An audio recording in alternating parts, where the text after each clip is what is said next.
Samantala, mga natulungan naman ng Action Center ng Department of Justice umabot sa higit 12,000 ngayong 2024. RH29, Boy Gonzales, Kuya Boy.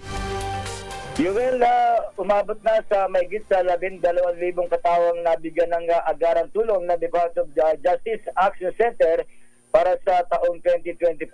Sa ulat ni DOJ Action Center Program Director Joan Carla Guevara, umabot sa 12,879 na mga reklamo ang nilapit sa kanila.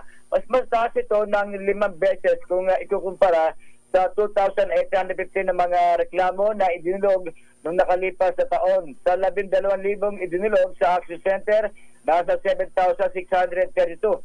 Ang mga kaso na nangangailangan ng pagtugon, habang ang notarization na services ay nasa 4,000 mahigit at 2,619 ang nabigyan naman ng endorsement at referral.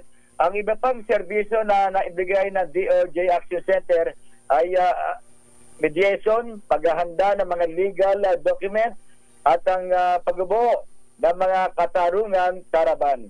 Sa Maynila, UL, medyo umuulan ngayong 30 ng Disyembre. Ito si Boy Gonzales para sa DCRS sa Pilipinas, una sa Pilipino. Maraming salamat, RH29 Boy Gonzales.